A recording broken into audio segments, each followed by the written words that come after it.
Bueno, en el trabajo 24 hallazgos, a partir del universo de preguntas que fue de 131 impactos en cuanto a descubrir de alguna manera tendencias, hábitos, expectativas, modos de concientización respecto a los impactos de la alimentación, las asimetrías, Ujú. también en las consideraciones de la ciudadanía y los modos de establecer la accesibilidad, ¿no?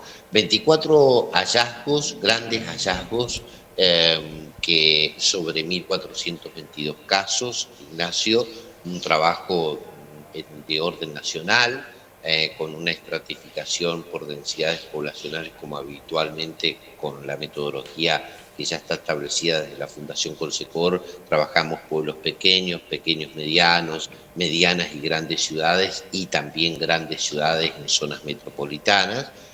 Un dato sobresaliente, diría, es que prácticamente 1 de cada 10 argentinos y argentinas se alimentan con una organización en su dieta. Esto no tiene que ver con una dieta, si se quiere, de orden cultural, de dimensión cultural, como puede ser la decisión de ser vegano, y, y tampoco en el plano de lo vegetariano, ¿no? Ujú. Sino que básicamente se consumen los alimentos de manera mucho más improvisada, menos planificada. Esto, sin lugar a dudas, devela un desorden en cuanto a cómo considerar la alimentación y en ese desorden los impactos negativos que puede tener sobre la salud una no organización de la alimentación, considerando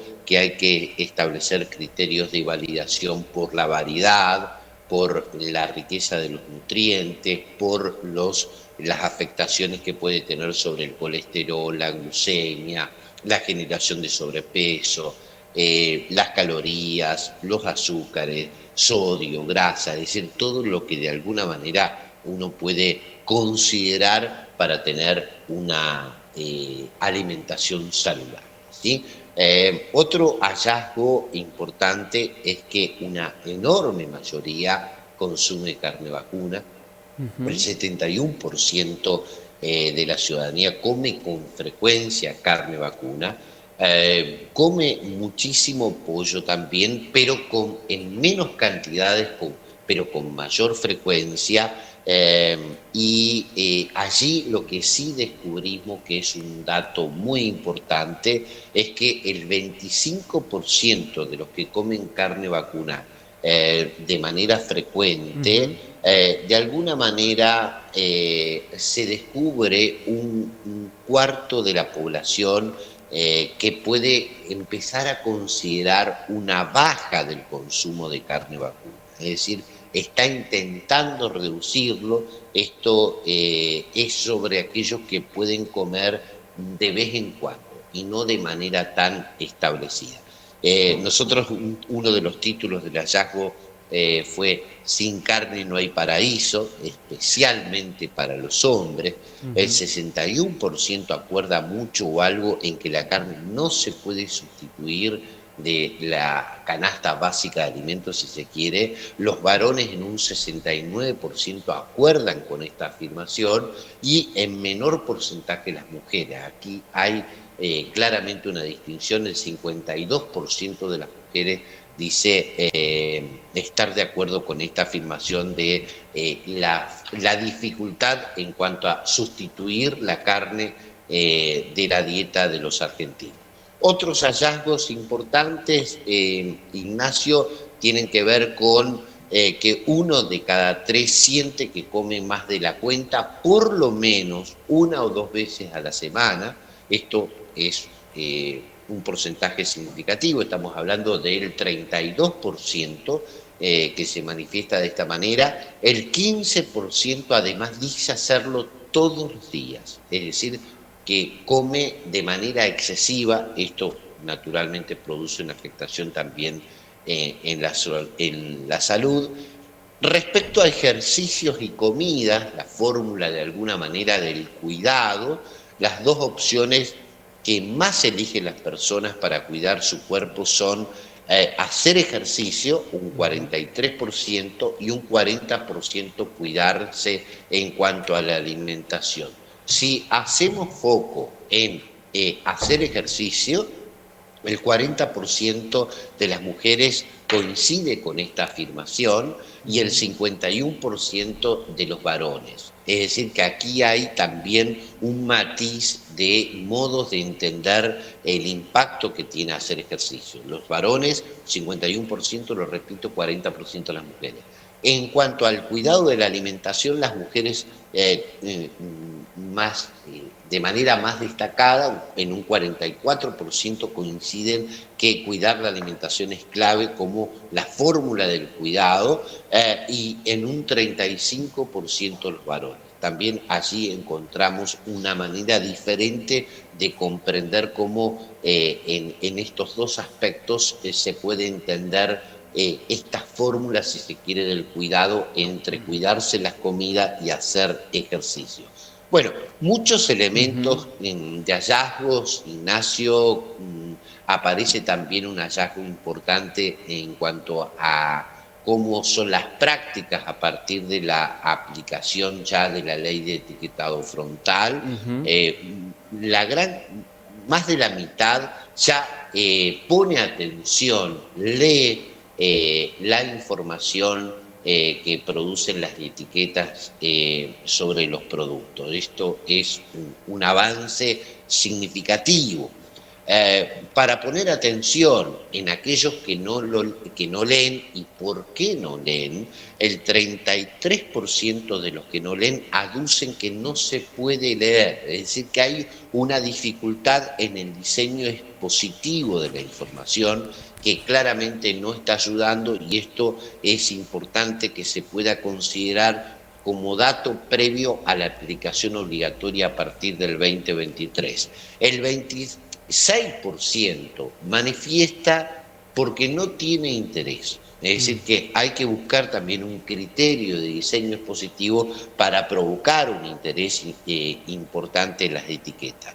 El 18% lo hace teniendo desgano, pereza, y un 13% dice que porque no se logra comprender, no se logra entender. Aquí hay otro llamado de atención importante para que las autoridades en el ejercicio de la resolución de los diseños expositivos, gráficos y de posición de la información ayuden a justamente poder evolucionar en este aspecto, ¿no? Correcto. En muchos elementos de información interesante, podemos decir, también así como comemos mucha carne vacuna, las verduras y los lácteos aparecen de manera importante, muy a tope, también las harinas, escasamente consumido el pescado, escasamente consumidas las legumbres, semillas también. Respecto a al consumo de bebidas, el agua es la bebida nacional. El 57% la elige como la principal bebida. La segunda preferencia son las infusiones. Allí podemos incorporar el clásico mate argentino. Gaseosas en un 21%, aguas saborizadas en un 17%, la leche en un 14%, y la pregunta aquí, para destacar, la pregunta alude a la bebida que más se consume. Y aquí aparece un dato que nos tiene que poner con todas las alertas, porque estamos claramente ante un problema. El vino tuvo un 11,4% y la cerveza un 7,4%.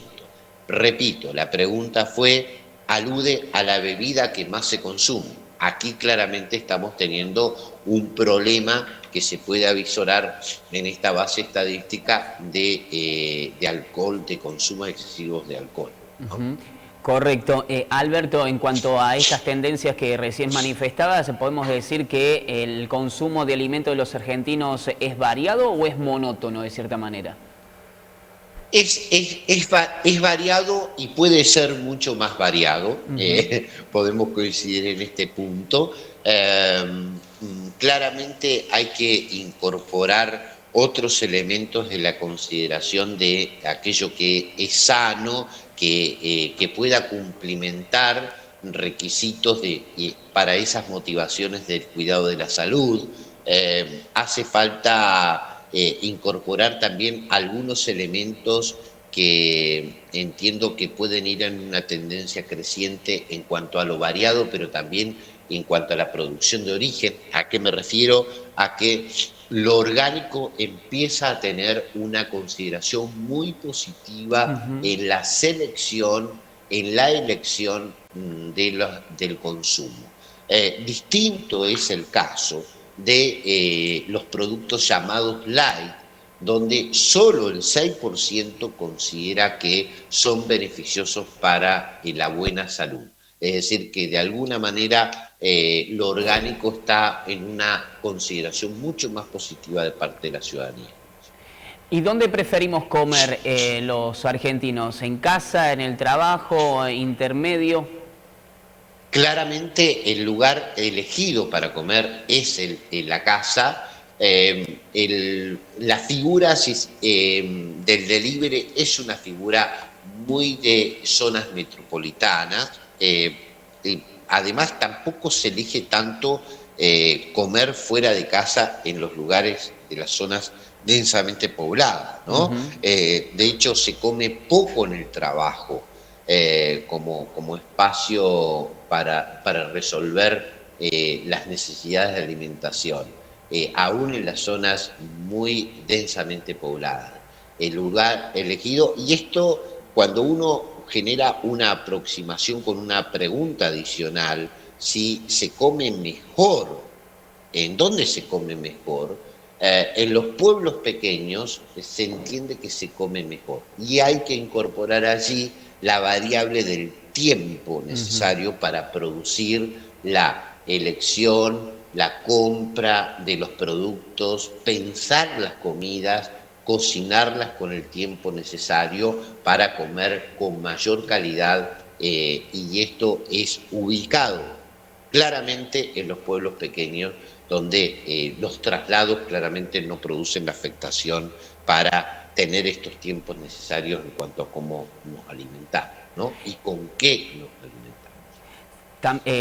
Siguiendo con tu declaración, Alberto, que cambia el consumo de acuerdo a la cantidad de habitantes de las localidades, me imagino que también eso repercute en lo económico. La inflación repercute al momento de generar la comida, qué consumir, qué no consumir. Hace pocos días salió un informe donde manifestaba que hay personas que ya empiezan a relegar o dejar de lado ciertas comidas, el desayuno, el almuerzo, la merienda, la cena, y en su gran mayoría se dan las personas mayores por el nivel adquisitivo, el poco nivel adquisitivo que se cuenta. Sí, para enfrentar la inflación, allí también nos encontramos con otro hallazgo. La mitad de las personas compran ofertas en la Argentina, ¿no? Y compran los alimentos que van a consumir en el corto plazo. Es decir, que no hay una condición de posibilidad de estoquear alimentos y de alguna manera esa imposibilidad hace que no haya tanta planificación. Es decir, Ujú. en nuestro colaborador en este proyecto, que lo agradecemos por toda su profesionalidad, que es Mario Riorda, un politólogo propio de la comunidad también de Hernando, Sí. manifestaba en los análisis que en gran medida en Argentina se come de manera improvisada, ¿no? Un poco a lo que venga y a las ganas que ocurren en el momento. Ujú. Bueno, también la condición económica es un diseño previo que hace que haya ciertas imposibilidades para resolver una planificación. Por eso se compra de manera mucho más inmediata a la resolución de la comida y esto de alguna manera conspira contra un diseño de la falta de dietas que podemos avisorar en aquel primer hallazgo que te comentaba. Alberto, manifestabas que este informe se hizo en base a más de 1000 casos, se ha tomado muestreo en zonas pobladas y de acuerdo al nivel adquisitivo. Exactamente, por poder adquisitivo, por posición social, en cuanto a las densidades poblacionales, que para nosotros es muy importante. Y este es el primer estudio, Ignacio, de consumos de alimentos.